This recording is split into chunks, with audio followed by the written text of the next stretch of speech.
بسم اللہ الرحمن الرحیم۔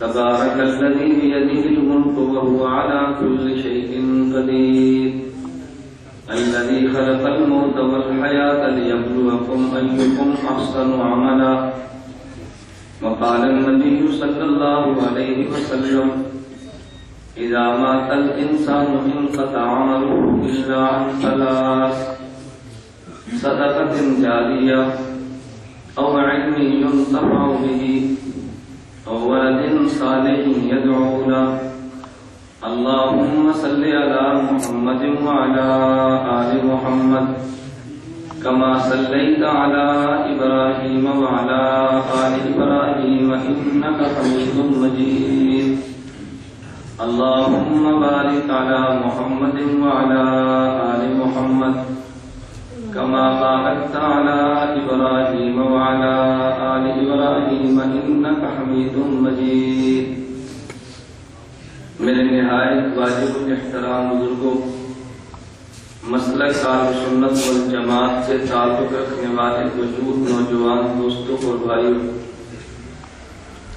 حضرت مولانا عبدالرحیم جوگر رحمہ اللہ کی یاد میں یہ آج جلسہ نہیں ہے، ایک تعزیتی پروگرام ہے۔ جلسوں میں بیانات کا طرز الگ ہوتا ہے، تعزیتی پروگرامات کی گفتگو کا طریقہ الگ ہوتا ہے۔ میں آپ حضرات کی خدمت میں اس موضوع پر تفصیل سے گفتگو کرنے کے لیے کھڑا نہیں ہوا۔ ان حضرات نے مجھے حکمت ارشاد فرمایا کہ میں تعمیل حکم کے لیے حاضر ہوا ہوں۔ جیسا کہ آپ حضرات نے اعلان سنا ہے، واٹر سپلائی ابو حنیفہ مسجد کے سامنے مدرسہ ریحان المدارس میں ہر انگریزی مہینے کا پہلا ہفتہ ٹھیک 10 بجے سے 11 بجے تک 1 گھنٹہ میرا بیان ہوتا ہے۔ وہ سرگودا شہر کے لیے نہیں، دراصل ہمارا الاتحاد.org پہ اور اس طرح یوٹیوب پہ اتحاد چینل پہ بیرون کی دنیا کے لیے ہر ہفتے کو رات 10 بجے ایک بیان نکلتا ہے، اور اس میں پہلا ہفتہ 10 بجے بیان میرے ذمہ ہے۔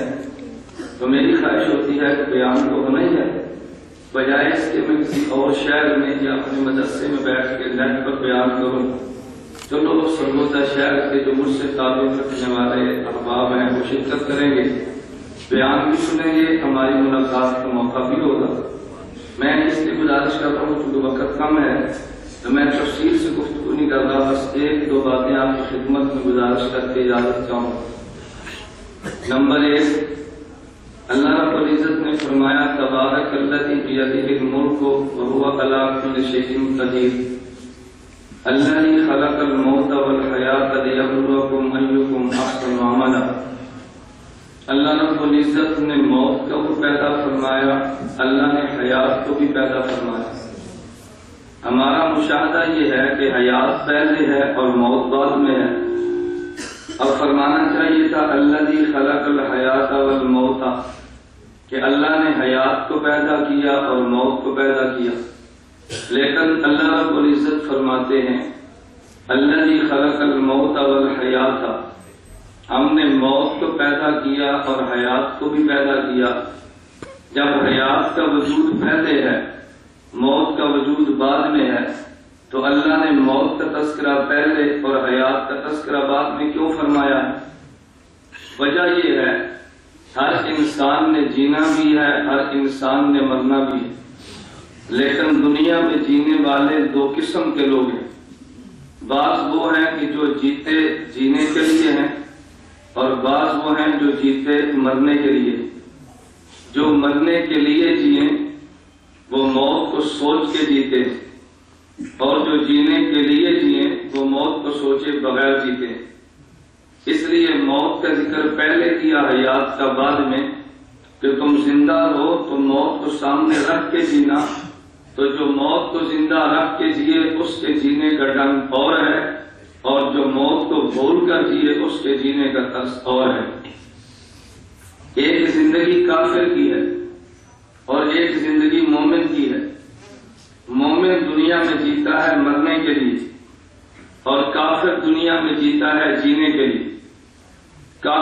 سوچ زندگی تک ہے اور مومن کی سوچ موت کے بعد شروع ہوتی ہے۔ کافر سمجھتا ہے کہ بندہ مر گیا تو مک گیا، لیکن مسلمان سمجھتا ہے کہ بندہ مر گیا اور ٹر گیا۔ میں موت کا معنی کرنے لگا ہوں۔ کافر کے ہاں موت کا معنی اور ہے اور مومن کے ہاں موت کا معنی اور ہے۔ کافر کہتا ہے مر گیا تو مک گیا، مومن کہتا نہیں مر گیا تو ٹر گیا۔ مومن کے نزدیک موت کا نام انتقال جہان ہے اور کافر کے ہاں موت کا معنی اختتام جہان ہے۔ کافر سمجھتا ہے کہ مرنے سے معاملہ ختم ہوتا ہے اور مومن سمجھتا ہے ختم نہیں ہوتا بلکہ جہان کو بدلتا ہے۔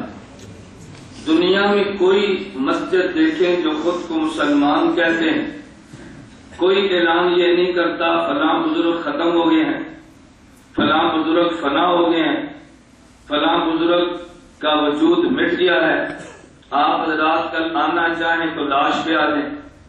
ہر بندہ ہر مسجد میں اعلان کرتا ہے فلاں بزرگ کا انتقال ہو گیا ہے، فلاں آدمی کا وصال ہو گیا ہے۔ اب وصال کا معنی کیا، انتقال کا معنی کیا؟ ایک لفظ انتقال ہے، ایک لفظ وصال ہے۔ انتقال کا معنی یہ ہے کہ دنیا کا جہان ختم ہوتا ہے، برزخ کا جہان شروع ہوتا ہے، ایک جہان سے دوسرے جہان میں منتقل ہوتا ہے۔ اس بات کو علامہ اقبال شاعر مشرق نے کہا تھا، غافل نے سمجھا ہے موت کو اختتام زندگی، غافل نے سمجھا ہے موت کو اختتام زندگی، ہے یہ شام زندگی صبح دوام زندگی۔ غافل نے سمجھا تھا موت کو اختتام زندگی، ہے یہ شام زندگی صبح دوام زندگی۔ کافر سمجھتا ہے کہ ختم ہو گیا، مومن سمجھتا ہے کہ دنیا کا اختتام ہے تو اگلے جہان کی ابتدا ہے۔ اور اگر اس کا معنی انتقال کریں پھر بھی ٹھیک ہے، اگر اس کا معنی وصال کریں تو پھر موت کا معنی اہل عرب یوں بیان کرتے ہیں، الموت جسر یوصل الحبیب الی الحبیب۔ موت وہ پل ہے جو ایک دوست کو دوسرے دوست سے ملا دیتی ہے، یہ ختم نہیں کرتی، جہان بدل دیتی ہے۔ موت یا وصال کا نام ہے یا انتقال کا نام ہے۔ مومن سمجھتا ہے زندگی ختم نہیں ہوئی، زندگی کا رخ بدل گیا، پہلے زندگی اور تھی اور اب زندگی اور ہے۔ ہم چونکہ مومن ہیں، اللہ ہمیں ایمان والا موت کا کمانہ کرنے کی توفیق عطا فرمائے۔ جب انسان پہ موت آتی ہے، آدمی کے بدن سے روح نکلتی ہے، لیکن نبی کریم صلی اللہ علیہ وسلم نے فرمایا روح نکلنے کے بعد دوبارہ روح لوٹائی جاتی ہے۔ جب اس کو قبر میں اتارا جائے، میت کو قبر میں رکھا جائے، اتاہ ملکان، دو فرشتے آتے ہیں، فاقعداہ، میت کو بٹھا دیتے ہیں، فیقولان لہ، میت سے پوچھتے ہیں من ربک، تیرا رب کون ہے؟ من نبیک، تیرا نبی کون ہے؟ ما دینک، تیرا دین کیا ہے؟ اگر مومن ہو تو کہتا ہے ربی اللہ، میرا رب اللہ ہے۔ نبی محمد صلی اللہ علیہ وسلم، میرا نبی حضرت محمد صلی اللہ علیہ وسلم ہے۔ دینی الاسلام، اور میرا دین اسلام ہے۔ فینادی منادی من السماء، پھر فرشتہ اعلان کرتا ہے البسوہ من الجنہ، افرشوا لہ من الجنہ، اس کو جنت کا بچھونا دو، البسوہ من الجنہ، اس کو جنت کا لباس دو، اور اس آدمی کے لیے وفتحوا لہ بابا الی الجنہ، جنت کا دروازہ کھول دو، فیاتیہ من طیبہا فروحہا، اس کی قبر میں جنت سے ہوا نکلتی اور یہاں پہنچتی ہے، اس کی قبر میں جنت کی خوشبو آتی ہے۔ اور اگر کب تک، پھر فرشتہ کہتا ہے نم کنومت العروس، آج پہلی رات کی دلہن کی طرح سو جا، جنت کی ہوا تجھے آئے گی اور جنت کی ہوا میں زندگی گزارنا۔ اور اگر یہ آدمی مومن نہ ہو، فرشتہ پوچھتا ہے من ربک، کہتا ہے لا ادری، مجھے پتا نہیں ہے۔ من نبیک، کہتا ہے لا ادری، مجھے پتا نہیں ہے۔ ما دینک، کہتا ہے لا ادری، مجھے پتا نہیں ہے۔ پھر نبی کریم صلی اللہ علیہ وسلم نے فرمایا فَيُنَادِي مُنَادٍ مِّنَ السَّمَاءِ، فرشتہ اعلان کرتا ہے اخرجوا لَهُ مِنَ النَّارِ، اس کو جہنم کا بچھونا دو، البسوہ من النار، اس کو جہنم کا لباس دو، وَافْتَحُوا لَهُ بَابًا إِلَى النَّارِ، اس کے لیے جہنم کی کھڑکی کھول دو، فَيَأْتِيهِ مِن سَمُومِهَا، اس کے بعد جہنم کی گرم لو پہنچتی ہے، حَتَّى يَبْعَثَهُ اللَّهُ مِن مَرْقَدِهِ ذَلِكَ، اسی حالت میں سویا رہتا ہے، اللہ اس کو قیامت کے دن سونے کی حالت سے اٹھائیں گے۔ اب عقیدے کے حوالے سے لفظ پہ غور کرنا، اگر مومن ہو تو اللہ کے پیغمبر نے فرمایا فرشتہ کہتے ہیں سو جا، اگر کافر ہو تو تب بھی یہ سویا ہے۔ اب سونے کا لفظ استعمال کیوں کیا ہے؟ حضرت شیخ الحدیث مولانا زکریا نور اللہ مرقدہ الکنز المتواری شرح البخاری میں فرماتے ہیں، علامہ ابن حجر عسقلانی رحمۃ اللہ علیہ فتح الباری شرح بخاری میں فرماتے ہیں، علامہ عینی رحمۃ اللہ علیہ عمدۃ القاری شرح بخاری میں فرماتے ہیں، علامہ کرمانی رحمۃ اللہ علیہ شرح بخاری میں فرماتے ہیں مذہب اہل سنت والجماعت ان للمیت فی القبر موتا و حیاتا غیر الانبیاء، اہل سنت والجماعت کا عقیدہ اور مذہب یہ ہے کہ پہلے قبر میں زندگی ملتی ہے، جب روح کو لٹایا جاتا ہے پھر اس کو قبر میں موت ملتی ہے۔ لوگ کہتے ہیں موت کا معنی، میں نے کہا موت کا معنی یہ ہے یہ قبر میں سویا پڑا ہے، اور اگر آدمی سو جائے اس کو موت کہتے ہیں۔ آپ رات میں سے کتنے لوگوں نے 40 دن 4 ماہ 10 دن 3 دن جماعت وقت لگایا ہوگا؟ اگر نہیں لگایا تو اللہ لگانے کی توفیق دے۔ آپ دعا یاد کرتے ہیں جب رات سونے لگے تو اللہم بسمک اموت کیوں تسی مرن لگے ہو؟ نہیں دعا منگتے ہو نا، اللہم بسمک کی موت آئیے، سون لگے یا مرن لگے، اور دعا کی اللہم بسمک آگنا چاہیے نا، اللہم بسمک انامو، اللہ میں تیرا نام لے کے سون لگا، آندہ نہیں اللہ میں تیرا نام لے کے مرن تیری لگا سون لگا نا، لیکن لفظ اموت تو لایا، انامو تو نہیں نہ لایا۔ یہ صبح اٹھا ہے، اٹھ کے دعا مانگتا ہے الحمدللہ الذی احیانا بعد ما، کہنا چاہیے تھا الحمدللہ الذی ایقظنا بعد ما انامنا، کہنا تو یہ چاہیے تھا اللہ تیرا شکر ہے تو نے مجھے رات کو سلایا اور صبح اٹھایا، لیکن کیا کہتے ہیں اللہ تیرا شکر ہے تو نے مجھے موت دی، اور پھر معلوم ہوا کہ عربی زبان میں نیند کو موت کہتے ہیں، عربی زبان میں نیند کو موت، توجہ رکھنا، عربی زبان میں نیند کو موت، میرے پیغمبر صلی اللہ علیہ وسلم نے موت کو نیند اور نیند کو موت کہہ کے قبر کا مسئلہ سمجھایا ہے۔ قبر کا مسئلہ سمجھانے کا مطلب کیا ہے؟ آپ یہاں بیٹھے ہیں، بندہ آپ کے پاس سویا پڑا ہے، اچانک کانپ جاتا ہے، پوچھا بھئی کیا ہوا؟ کہتا ہے میں نے بڑی خوفناک سانپ دیکھا ہے۔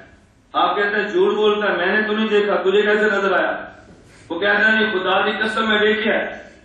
آپ کہتے ہو جھوٹ بول رہے، آپ کہتے ہیں نہیں یار دیکھا ہوگا، ہمیں نہیں پتا چلا کیونکہ ہم جاگ رہے ہیں، اور یہ بولیے نا، یہ معلوم ہوا کہ سونے والے پر کچھ حالات ایسے آتے ہیں کہ جاگنے والے کو پتا، بولیے نا، پتا نہیں چلتا۔ اسی طرح میت پہ حالات آتے ہیں کہ دنیا والے زندے کو پتا نہیں چلتا۔ آپ موت سونے والے کے حالات کا انکار نہیں کرتے تو قبر میں مرے ہوئے مردے کے حالات کا انکار کیوں کرتے ہیں؟ اس لیے پیغمبر نے نیند کو موت فرمایا ہے۔ اللہ کا بندہ تجھے سمجھانے کے لیے اللہ نے تجھے زندگی میں نیند دی ہے، تاکہ تجھے نیند کی اگر سمجھ آ گئی تو تجھے پھر موت کے حالات کی سمجھ آ جائیں گے۔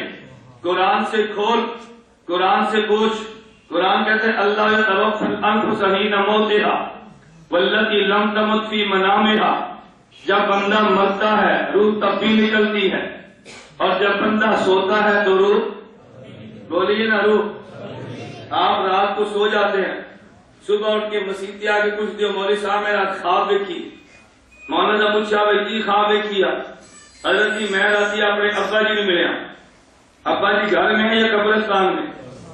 بولو نا، تو پھر تو کہڑے ابے میں ملیا بھائی؟ بندہ پوچھ سکتا ہے نا۔ اچھا پھر کہتا ہے حضرت میں نے خواب دیکھی ہے، تو بھائی کیا خواب دیکھی ہے؟ کہتے ہیں جی رات میں مکہ مکرمہ گیا، میں بیت اللہ کا طواف کیتا ہے، کبھی کسی نے کہا تو جھوٹ بولتا ہے، اب طواف جسم نہیں کر رہا، طواف روح کر رہی، طواف جسم نہیں کر رہا، طواف جسم یہاں پہ روح مکہ، جسم یہاں پہ روح، تو یہ مرا ہوا تو نہیں ہے نا؟ کیوں؟ معلوم ہوا کہ روح کسی اور جگہ پر ہو، جسم کسی اور جگہ پر ہو، اس کا نام موت نہیں ہے۔ اگر روح اور جسم کا تعلق ختم ہو جائے تو تب موت ہے، روح الگ ہو جسم الگ ہو تعلق باقی رہ جائے اس کا نام موت نہیں ہے میرا دوست، اس کا نام حیات ہے، اس کا نام موت نہیں ہے، اس کا نام حیات۔ یہ جو قبر میں سویا پڑا ہے یا قبر میں مویا پڑا ہے، سویا پڑا ہے نا، لیکن لوگ کہتے ہیں جب سویا تو میت کیوں کہتے ہو؟ ہم نے کہا جب جناب سونے لگے تھے تو اللہم بسم کا اموتو کیوں کہا؟ اور پوچھ سکتے ہو یا نہیں؟ تو نہیں پوچھ سکتے ہو نا بھائی، تمہیں بھی لوگ پوچھیں گے جب یہ قبر میں سویا تو مویا کیوں کہتے ہو؟ آپ کیا پوچھو گے؟ پوچھو نا، جب تو سونے لگتا ہے تو اللہم بسم کا اموتو کیوں آخر ہے؟ حضرت صاحب قبلہ صاحب تو مرن لگائیں یا سون لگائیں؟ واقعہ جی میں سون لگا، پوچھو کہ تو اموتو کیوں پڑھیا ہے؟ واقعہ کہا جی نیند کو موت کہتے ہیں، ہم نے کہ جب نیند کو موت کہتے ہیں تو پھر سونے والے کو میت بھی کہتے ہیں، پھر کہتے ہیں نا، تو بھی کہتے ہیں ہم بھی کہتے ہیں، تو بات سمجھ تو آتی ہے لیکن آدمی سمجھنے کا ارادہ تو کرے نا۔ پھر لوگ کہ یہ قبر میں سویا ہوا ہے، سویا مویا ایک کو جیا کہتے ہیں نا، سویا مویا، وہ جی نہ سویا سنتا ہے نہ مویا سنتا ہے۔ اچھا اب اس کو بھی سمجھاؤ مسئلہ، وہ جی سویا نہیں سنتا، آگدہ جی نہیں سنتا۔ اچھا رات آپ کے گھر دن کو مہمان آتا ہے، دن کو مہمان آیا، بچے کرکٹ بلہ اور گیند لے کر کھیلتے ہیں، گیند کھیلتے ہیں، اپنے گھر میں شور کرتے ہیں، تو ماں کیا کہتی ہے؟ پتر شور نہ کر، کیوں؟ تیرا ابا تھکے دوروں آیا تو ستے ہے، اے شور نہ کر ابا اٹھ جائے گا۔ میں کہتا ہوں اماں نو آگ نہ ہے کہ سویا تو سنتے ہی اٹھ کیوں جائے گا؟ نہیں سمجھے بھائی، سویا سنتا جو نہیں ہے تو پتر کو کھیڈن دینا پڑے گا، نہ حیاتی کھیڈن دینا نہ مماتی کھیڈن دینا۔ یہ مطلب ہے دووے مندر میں ستے سنتا ہے، دووے مندر میں ستے یا نہیں سنتا، پھر پتر نو شاباش ہے، پتر ایک بار کھیل گیا تمہارا، میں کہہ رہا چلو حیاتی نہ مارا مماتی نے پتر نو شاباش ہے نا۔ اچھا بھائی یہ الارم لایا ہے، کیوں لایا ہے؟ میں رات کو اٹھ کے تہجد پڑھتا ہوں، تو بھائی 4 بجے کا میں نے الارم لگایا، پوچھو حضرت الارم لگانے کا فائدہ؟ کہا جی 4 بجے تلی بجے گی میں اٹھ جاؤں گا۔ تو جی آپ تو سوئے ہوئے ہیں، سویا تو سنتا نہیں ہے، تو تلی کیوں تو چھوڑ لیتے ہیں؟ کیا سمجھ آئی کہ نہیں آئی؟ بھائی جب سویا آدمی اٹھاتے ہیں، اٹھ جا بھی نماز کا وقت ہو گیا، بتاؤ وہ سو کر سن کر اٹھتا ہے یا اٹھ کر سنتا ہے؟ یہ مطلب ہے نا کہ مویا سویا بھی سن لیتا ہے، جو سویا مویا ایک کو دیا، جو سویا سنتا ہے تو مویا کیوں نہیں سنتا؟ پہلی سال پتہ نہیں لگا، میں نے کہا پتہ لگن کا نام ایمان نہیں، ایمان تے پیغمبر دے فرمان دا نام، تیرے پتے دا نام ایمان نہیں۔ اسی کلمہ جناب دی عقل دا نہیں پڑھیا، اسی کلمہ تے رسول اللہ صلی اللہ علیہ وسلم دا پڑھے۔ یا گل قرآن دی گل یا گل عقل دی گل، یا گل حدیث دی گل یا گل عقل دی گل، جدو پھسے تے عقل ہے، عقل جو پھسے تے حدیث ہے، حدیث جو پھسے تے قرآن ہے، قرآن جو پھسے تے بزرگاں دا فرمان ہے۔ ہم نے کہا ایک بات طے کرنا، پھر قرآن بھی پڑھ، قرآن بھی سن، حدیث بھی پڑھ، حدیث بھی سن، عقلی دلیل بھی دے، عقلی دلیل بھی سننا۔ مولانا عمر پالنپوری رحمۃ اللہ علیہ تبلیغی جماعت کے بہت بڑے بزرگ تھے، آپ نے سنا ہوگا، اور کئی پرانے بزرگوں نے دیکھا بھی ہوگا۔ مولانا عمر پالنپوری فرمانے لگے کہ میرے پاس ڈاکٹر آیا اور مجھے وہ ڈاکٹر کہنے لگا کہ حضرت یہ جو تبلیغی جماعت والے کہتے ہیں فضائل اعمال کی تعلیم کے وقت کہ آدمی اگر نماز نہ پڑھے قبر میں چلا جائے تو ظہر سے لے کر عصر تک اس کو سانپ ڈستے ہیں، عصر کی نہیں پڑی تو مغرب تک، مغرب کی نہیں پڑی تو عشاء تک، اور ہم تو کئی قبریں دیکھتے ہیں، ہمیں تو کبھی کوئی سانپ نظر نہیں آیا۔ حضرت مولانا پالنپوری رحمۃ اللہ فرمانے لگے کہ ڈاکٹر صاحب جو آدمی خوراک کھاتا ہے کہاں جاتی ہے؟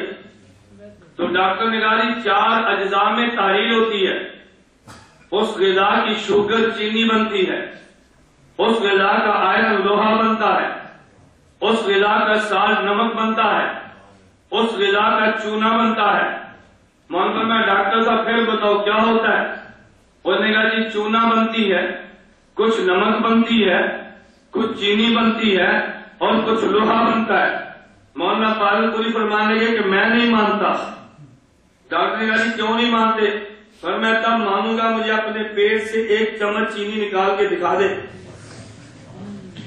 ہمیں منوانا ہے 1 انچ لوہا پیٹ سے نکال کے دکھا دے۔ اس ڈاکٹر نے کہا جی میں تو نہیں دکھا سکتا۔ فرمایا کہ تو لوہا نہیں دکھا سکتا، میں سب نہیں دکھا سکتا، اسی تیرا لوہا منی جانے تو ساڑھا سب منی آ۔ وہ ڈاکٹر کہنے لگا جی میں تو اس لیے نہیں دکھا سکتا کہ دنیا کی چینی اور ہے اور بدن کی چینی، پر میں بھی نہیں دکھا سکتا یہاں کا سانپ اور ہے وہاں کا سانپ اور ہے۔ اور ظالم تیرے آنکھوں سے بن ویکھیا اسی لوہا مان سکنے ہاں، حضور دے آنکھوں سے بن ویکھیا قبر دا سانپ نہیں مان سکتے۔ یہ ایمان ہے، ایمان کی خیال ہے، ایمان کی خیال ہے۔ تو میں یہ کہہ رہا تھا کہ آدمی قبر میں جائے، اس کی روح نکل گئی اور پھر روح آئی اور پھر اس کو سلا دیا گیا، لیکن اگر ذوق تازہ ہو تو میں ایک جملہ اور بھی کہتا ہوں۔ میرا بندہ، میرے دوست، بات توجہ سے سننا، یہ تو مسئلہ امت کا ہے کہ جب امت قبر میں جائے تو روح لوٹتی ہے سوال و جواب کے لیے اور پھر اس کو سلایا جاتا ہے، لیکن پیغمبر سے قبر میں سوال و جواب بھی نہیں ہوتا اور پھر پیغمبر کو سلایا بھی نہیں جاتا۔ صحیح بخاری اٹھا کے دیکھ لے، محدث احمد سہارنپوری رحمہ لکھا ہے لا یتعقبہ موت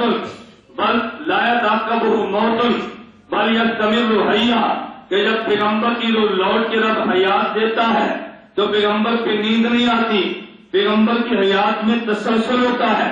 قبر میں امتی بھی سویا ہے، قبر میں امتی بھی زندہ ہے، قبر میں پیغمبر بھی زندہ ہے، لیکن دونوں زندگیوں میں فرق یہ ہے کہ امتی یوں زندہ جیسے سونے والا زندہ، پیغمبر یوں زندہ جیسے جاگنے والا زندہ۔ وہ بھی زندہ ہے اور یہ بھی، لیکن ایک سونے والا اور ایک جاگنے والا۔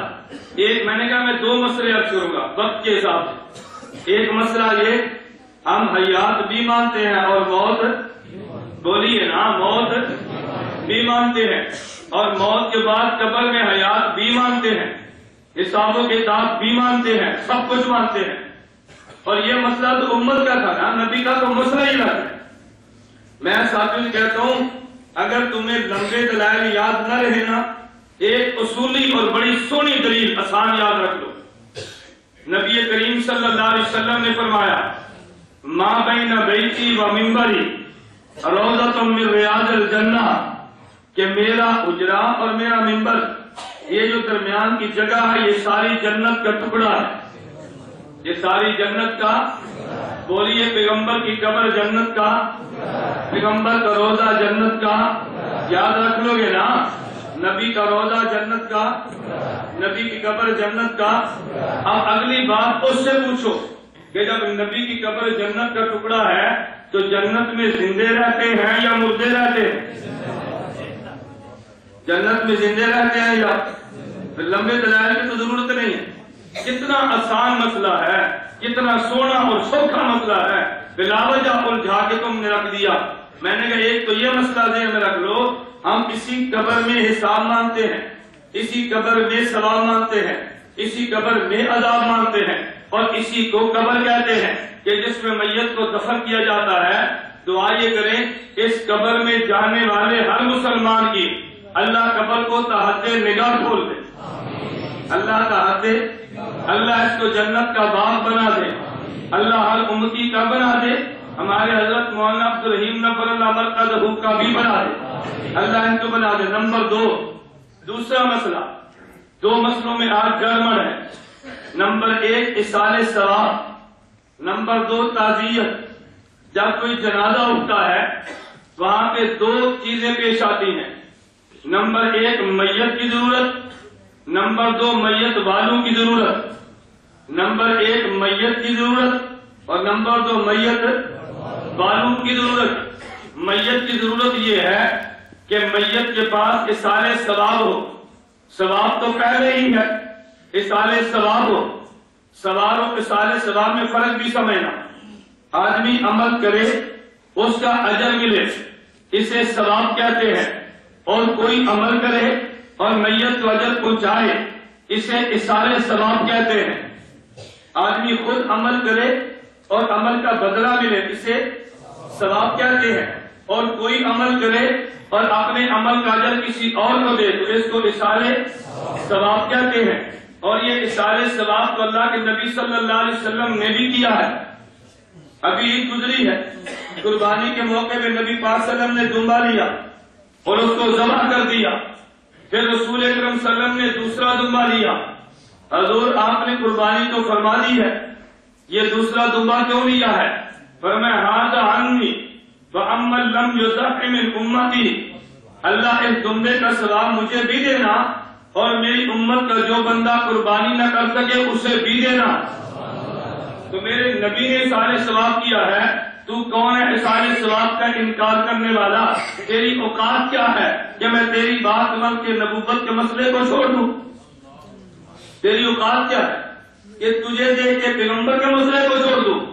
اس لیے ہم ثواب کے بھی قائل ہیں اور اصال ثواب کے بھی، اور اللہ کا بندہ اصال ثواب تو اللہ کا کرم ہے، تو نے اس کرم پہ کبھی غور ہی نہیں کیا۔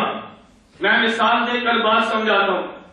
عمر ہے ایک آدمی کی 50 سال، اس نے 50 سال میں نیکیاں بھی کی ہیں، 50 سال میں گناہ بھی کیے ہیں، نیکی کا ارادہ بھی کیا ہے، گناہ کا ارادہ بھی کیا ہے۔ ذرا اللہ کے کرم کے فیصلے دیکھنا، فرمایا اگر تم نے گناہ کا ارادہ کیا تمہارے نامہ اعمال میں گناہ نہیں لکھوں گا، اگر تم نے نیکی کا ارادہ کیا تمہارے نامہ اعمال میں نیکی لکھ دوں گا۔